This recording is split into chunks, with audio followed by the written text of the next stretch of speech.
Hello folks, I'm here with Tony Clark that developed the PlaneSwing. This is an amazing device. As you know, we've been testing athletes for over 30 years. And here today we're going to talk to Tony about golfers' performance. Tony, how are you? Ross, I'm really well, thanks very much indeed. And I'm delighted I've got a chance to meet you as well, because Yeah. a lot of the stuff you're talking about is off the charts. And I think people are going to be pretty excited by what you've got to say. I've been involved in the sports performance market, Tony, for a long time, and also the rehab market. And when I looked at your device, a lot of light bulbs went on over my head. So tell the folks about it. Hoops have been around for 40 odd years. You know, there's nothing unique about a circle, I think it's fair to say. But the golf swing does remain a circle in all that time. But there have been a number of changes in golf. There have been changes in, professionals have become, dare I say, more professional. Diets have improved. One of the reasons for that is there's a lot of transatlantic travel involved, so it's very important that they arrive wherever they're going refreshed. As I always say to people, you know, when you talk about soccer stars and you talk about NFL players and everything else, for a golfer, every game is an away game. You know, so I think that's pretty important. So you've got to be in good shape, yeah. So, and also it's a bit of an endurance test, of course, because you're doing, 5 or 6 days by the time you've travelled. You've played in the Pro-Am, you then play in the 4-round tournament, and you've got to get yourself on a plane and get the hell out of there. So it's a bit of a stressful role. It sounds glamorous, but it's No. We were doing, our program that we're looking at. I looked at it when light bulbs went on over my head at the PGA tournament in Disney World, where I met Dr. Tom LaFountain. I had no idea how far they travel in 3 days. Yeah. How many, the repetitive stress injuries that they're covering over 24 to 26 miles. So I started looking at golf as an endurance sport back then. Yeah. And it's sort of tying into what we're talking about. So you're spot on. I'm fascinated by this. Well, this is where, this piece of equipment, one of the things that excites me about it is that it genuinely ingrains emotion. So you can see quite dramatic changes with whether it's a beginner or a major winner. I mean, it's that's how broad it is. So the major winners and the better golfers out there are looking to really maintain their existing motion and ingrain it further. And then you look at the beginners who are out there who are really learning emotion for the first time. And the messages that PlaneSwing and the use of the power slider, in particular the slider, send to the brain are highly complex, but repetitive use does deliver rapid and sustained improvement. Well, yeah, and that's why when I saw this, before I got to talk to you, light bulbs went on over my head, so I don't want to lose anybody, but this is what I saw right away. From working with brain injury patients or rehab patients, I know that repetitive swinging that you're doing grows new brain tissue that we could look at in real time in an fMRI right now. So the development, or something called neuroplasticity, when somebody's in a PlaneSwing, and if we had the money to put them in an fMRI and put them in your PlaneSwing and then wait 3 months, their brain would have different connections. Okay, neurons that fire together, wire together. The PlaneSwing wires those neurons and grows new tissue. So when the golfer gets out on the course, he'll be able to focus on that form a lot better. Since I've been in the rehab market with vets and brain injury patients, I'm very familiar with the neurologists that I work with that talk about the rehab process, and everything I'm telling you right now the PlaneSwing does, that's what they're rehabbing the troops with, coming back with brain injuries. So when I saw your product, I went, oh my God, I get this. Right. And now I'm sitting next to you. Right. Yeah. No, well, it's funny because when we first met, we didn't realize that we had that connection with the troops either. The fact that, I'm just saying. Yeah, I've got these PlaneSwings in Walter Reed, I've got them in Center for the Intrepid in San Antonio. And we've been working with these troops who have been coming back with, obviously with serious injuries. Dude, that's amazing. And those that are golfers and those that aren't.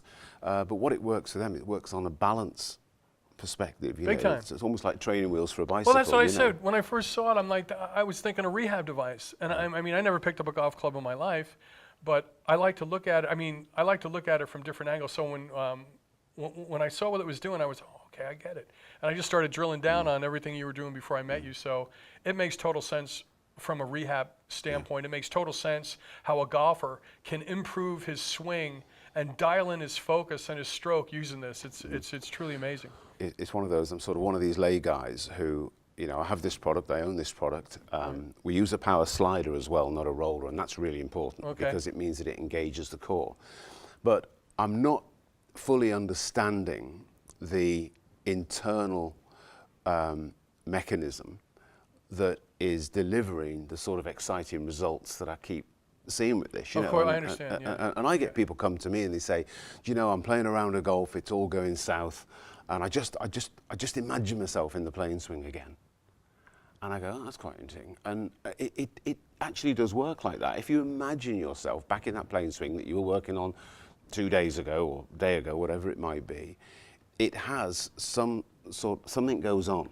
It's called brain-derived neurotropic factor. You actually grow. That's the miracle grow. Brain what? It's called brain-derived neurotropic factor. It's something we test for. And Right. once we enhance that, we could grow new brain tissue. So here's a very simple way to think about it.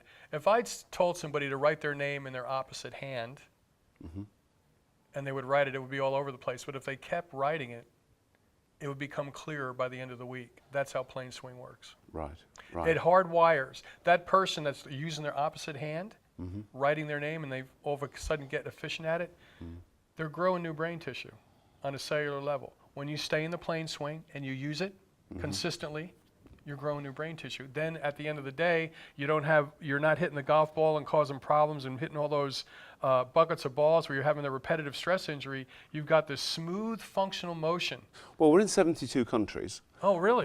Yeah, we're in Wow, that's 72 great. countries. Like I say, beginners to major winners. A lot of golf instructors use it because Right. they understand it and it's very simple to use. Some tour players, Dustin Johnson, world #1. Nice. Wow, there you go. Tommy Fleetwood bought one halfway through his season last year. Look at the stats. That's there. Sean McKeel, major winner. Darren Clark won the Open Championship, former Ryder Cup captain, bought one. So we're up there at that level, which is great. Just wish they could cart them around with them. You know, it makes total sense to me because the practice and the movement, the functional movement is what's so important. Folks, remember when I told you that when you immerse yourself in 2 different fields, innovation just bubbles to the surface? Well, when I saw Tony, when I saw your PlaneSwing device, I started thinking about triathlons and cycling, and cycling is, you know, a tradition in Europe for hundreds of years. Boone Lennon, a downhill skier, designed these handlebars that the triathlon community or the Tour de France community in Europe picked up in 1984, and it changed cycling forever. You know, these handlebars, because when you're a downhill skier and you're aerodynamic, you know, the traditional cyclist didn't want to have anything to do with it until I think Greg LeMond in '84 used them on, put these devices on his bike during a time trial, and he had the fastest time trial. So technology and innovation changes the landscape of traditional sports. You know, I'm hearing now in the golf arena where people are actually getting fitted for shoes based on their physical movement, which is quite interesting. I believe that.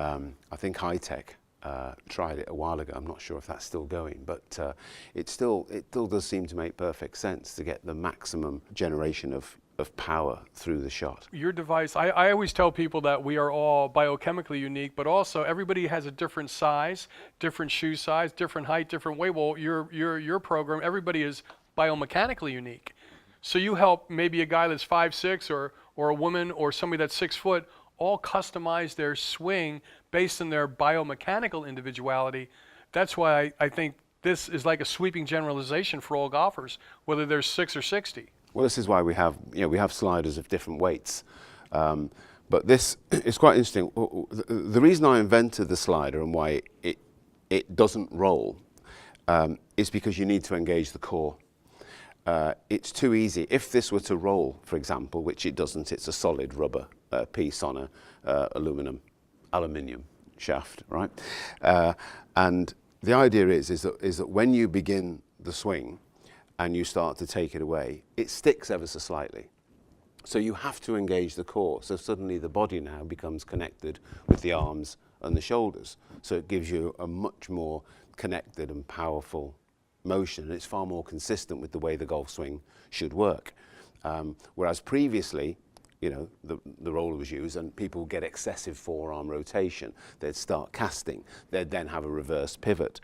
And this addresses most of that, which is pretty amazing. And it was a really simple, it literally came to me in a day. I just happened to be using the other product. I thought, hang on a minute, this is clearly flawed, you know, and it was a frustration. That's great. So, yeah, just little things little things like that. And we do different weights as well, and we do different heights. And we also have a junior unit coming out later on this year for kids from 5 to 9. That's fantastic. That's fantastic. Folks, another thing that really got my attention when I saw Tony's PlaneSwing device was there was a group of us that swam 12.6 miles around the Keys, and I had a professional swim coach that videotaped me underwater on my form. Tony videotapes his athletes. And one thing I learned that changed my stroke, something very simple, and this is why it resonated with the PlaneSwing. I was digging too deep in the water. I didn't have a lot of power right here. Well, when the coach filmed me, he made me bring my arm in. And you could do this yourself, folks. Now I have power. I could pull through the whole stroke instead of digging deep and causing a rotator cuff injury. I actually pulled across my body and out to my pocket. He taught me that. He videotaped me as Tony does with the PlaneSwing, and that rhythm that I picked up, that change in my form, that little change accelerated my swim time by like 20 minutes. It took me 5 hours to finish the race around the Keys, but I've been around many competitive swimmers since that time, and they have similar injuries, repetitive stress injuries to golfers. Now, another area that I wanted to talk about was cycling. I could not keep up with the major cyclists going up a hill. Again, I had to get coached. What did the coach tell me? He put me on a stationary bike and he videotaped me and he watched me pedal. Then he took one of my legs out and made me pedal one leg at a time. What he found out was I was pushing down too hard and I wasn't making a complete rotation, is what you talk about. My form was improper. So the cycling coach told me something that always stayed with me. Make believe you're wiping gum off the bottom of your shoe and pull back, and he made me do it a bunch of times. Then he put me in the cycling trainer and I was able to make that motion with both my feet. My next workout, when all the really great cyclists were going up on the hill, that was the first time I was able to stay with them, because I kept thinking about not getting spit out the back, and I kept thinking about, okay, get the gum off my shoe, get the gum off my shoe. Before you know it, we got to the top of the hill and I was with everybody. It took me 10 years to be a top cyclist, and that one little coaching tool, that one little change in my form made it was like night and day. It's how these little, I would call them gems, Exactly. resonate in the brain. There you go. And then transfer them to emotion. Because when people are inside PlaneSwing, and when people are playing golf, one of the things that most amateurs do is they get lateral with their hips.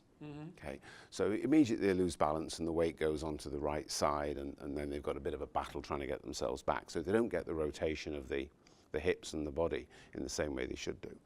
And one little thing that I say to people often is, as you rotate, put your right buttock behind you. Okay. And feel as though you're crushing a bug on the inside of your right foot. I'm talking right-handers here, okay, on the inside of your right foot. And it's just little things like that. And you can say that, and suddenly you step back and look, and it's a transformation. And it sounds like silly information, put your right pocket backwards, put your butt backwards, or feel like you're crushing a bug on the inside of your right foot. But that translates into a physical movement, which affects the rest of the movement. Yeah, they call it long-term potentiation. How do we hardwire? You're a good coach. You play the game. You know these little gems because you're basically telling somebody a story. And our brains are hardwired for stories, Tony. I'm always trying to take complex data, as you know, and drip the science on people, or using your analogy, those little gems.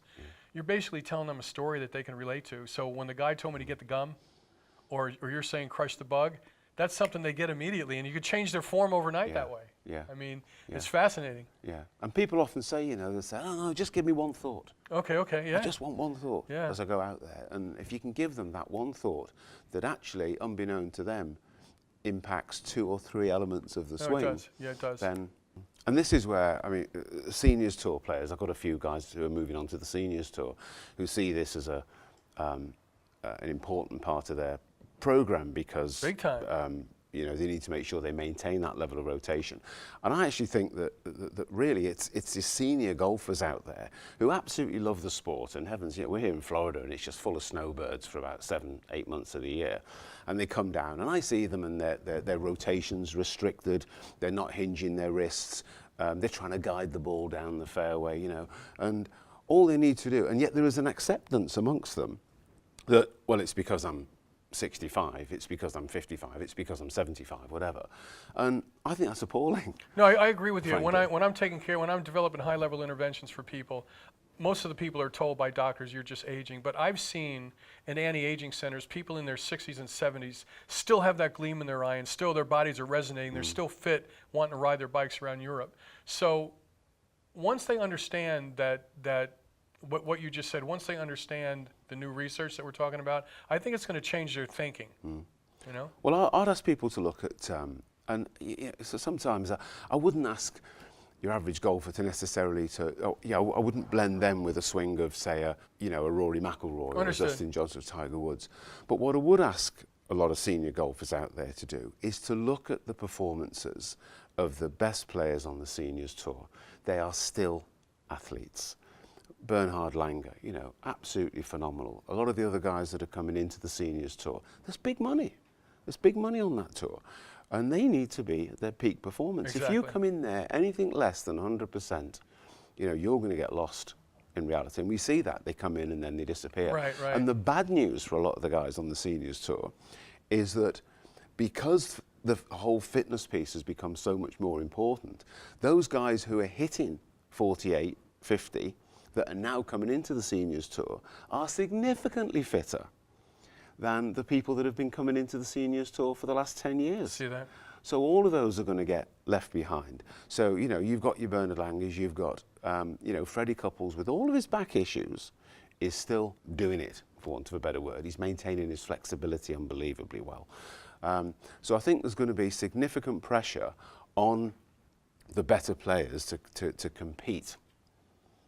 And they need to work on the sort of stuff that you're talking about in terms of the nutrition, understanding what's going on inside the gut, etc.